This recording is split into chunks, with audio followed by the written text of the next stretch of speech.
the size of any star is that though we are but a vapor, you and me, and tiny and frail, we are marked by majesty. And we have been created in the very image of the God who breathes out the stars and put the universe into place. You and I are fashioned and formed and ordained by the God of all creation. We are fearfully and wonderfully made, you and I. We are a miracle. You're a miracle sitting in the building tonight. If I could just remind you just for a moment, you are somebody incredibly special. Let me just dial back to the beginning, and I know you know this already, but in the very, very beginning, here's how you happened, okay? One cell from your mom found one cell from your dad. Now, there's more involved in that than that, but that's enough for us right now. And by the way, we should applaud the one cell from your dad, because that one cell did a pretty heroic thing to be the one cell in the story that we're talking about tonight. One cell from your mom met up with one cell from your dad, each one carrying 23 chromosomes. The one from your mom was carrying half of her DNA. The one from your dad was carrying half of his DNA. And those two cells met and merged into one single cell. And when they did, those chromosomes matched, and they began to form together a brand new DNA code.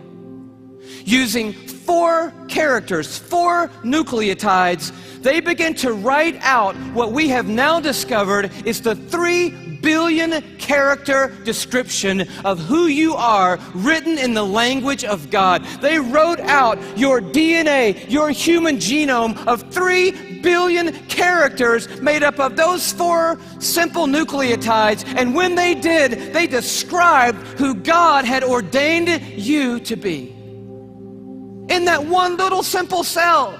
Scientists say if you took the DNA out of that one little cell and stretched it out, that DNA would be 6 feet long. 3 billion characters stretched out to 6 feet long. So amazing that if I were to read your DNA, reading 1 character per second, night and day, it would take me 96 years just to read the description of you. And when they formed together, they wrote out and painted a picture which had never been written before in the history of humankind. And then that cell did the unthinkable. It set out to build that model from one cell. I'm telling you, you are a miracle sitting in this building tonight. And you have come a long, long way. I mean, here you are. This may not be in the family photo album, but here you are at 3 days old. 16 cells of you. You say, what in the world is that? It's a 16-cell human embryo on the tip of a safety pin at incredible magnification. So by now, that one cell had turned into 16 cells on its way to making the 75 trillion cells that make up your body tonight. Every one of those 75 trillion cells containing that 6 feet of the 3 billion character DNA code that's you. There's so much DNA in your body, by the way. If you stretched it all end to end, there'd be enough DNA to go to the moon and back inside your body. 178,000 times. That's how amazing God has made you to be.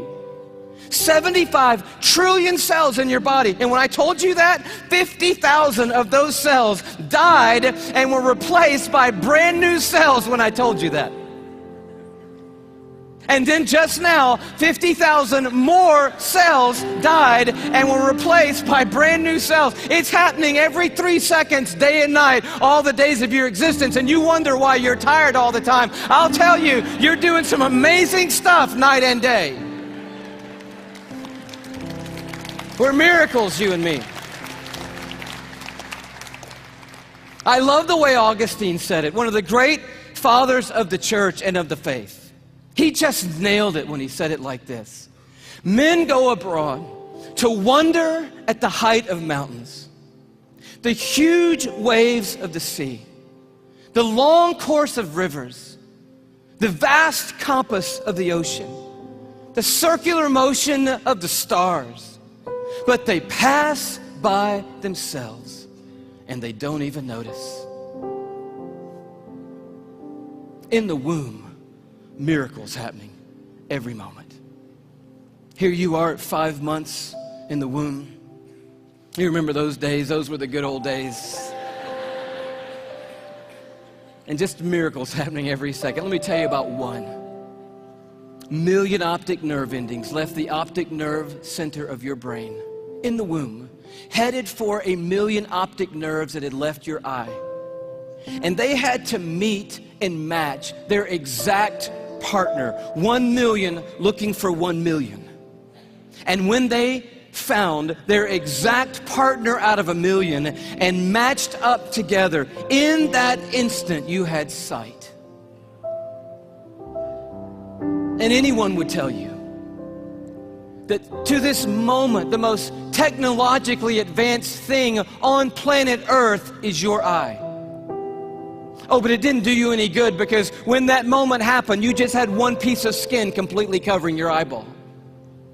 But as I read in one textbook, miraculously and mysteriously at about the 6th month, a little cutting device appeared and it cut perfectly that piece of skin.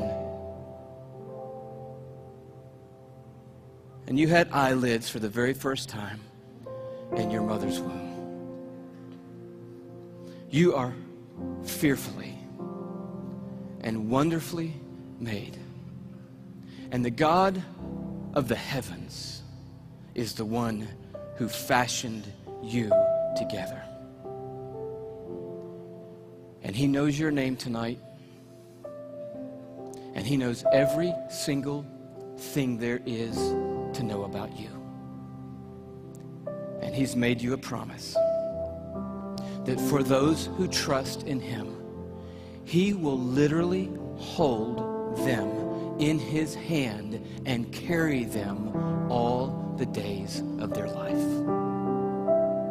This Psalm 33 that talks about a star-breathing God turns an interesting corner. It says, "For he spoke and it came to be. He commanded and it stood fast." That's power and awe. But now it gets very personal. From heaven, the Lord looks down and sees all mankind. From his dwelling place, he watches all who live on earth.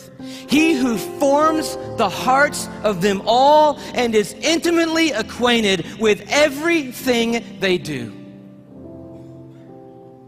And then he goes even further. And he says, "The eyes of the Lord are on those who fear him, on those who hope in his unfailing love." And here comes this promise: to deliver them from death and to keep them alive in famine.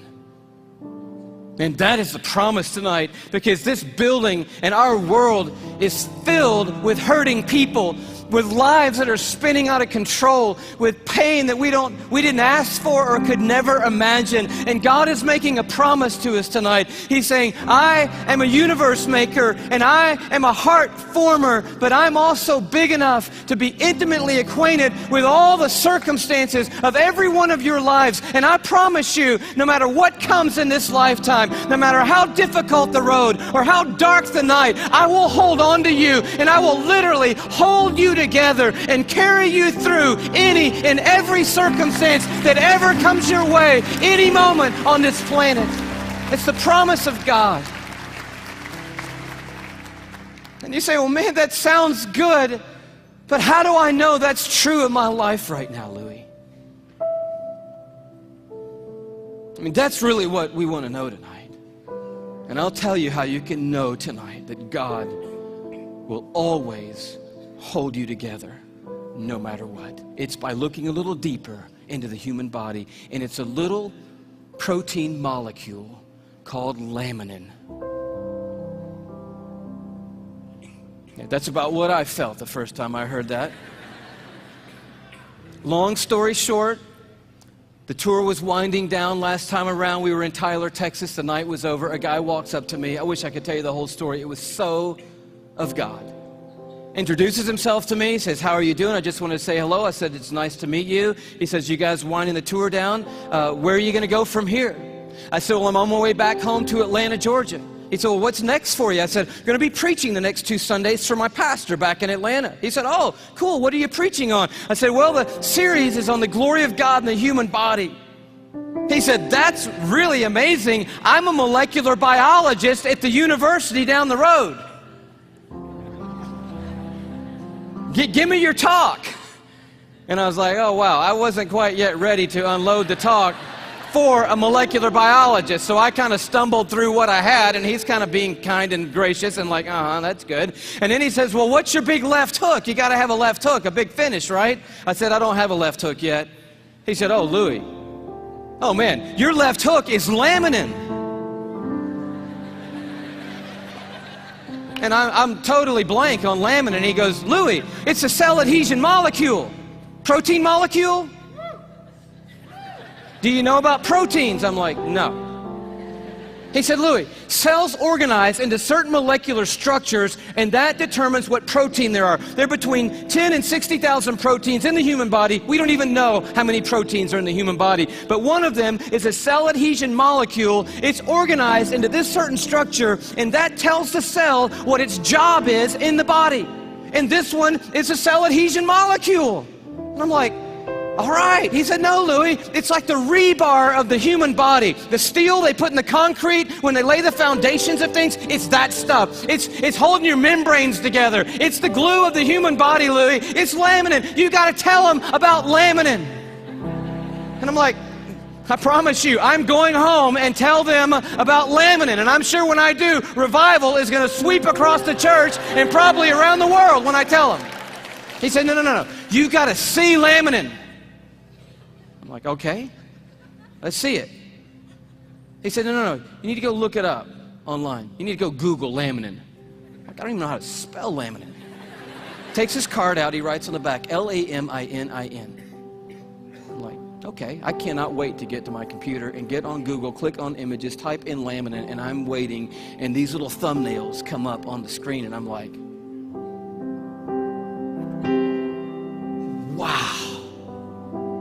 That's laminin? The cell adhesion molecule. Woo! I am so excited. I am beside myself. I cannot believe what I'm seeing. I love laminin. I'm so fired up. You should see laminin, I guess. That's the thing, right? Okay. Here is a scientific diagram of the laminin cell adhesion molecule that's holding your body together right now, okay? This is what I found right here.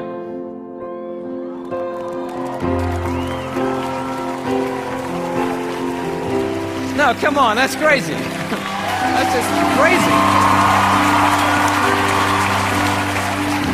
I just can't believe it. I emailed that guy back so fast, I'm like, wow, what in the world? He said, you want to see an actual laminin molecule? I'm like, oh no, man, the diagram was cool for me. I'm happy with that. Don't bother sending anything else. I'm like, yes! And he sends me this image, an electron microscopic image of an actual laminin protein molecule. It looks just like this.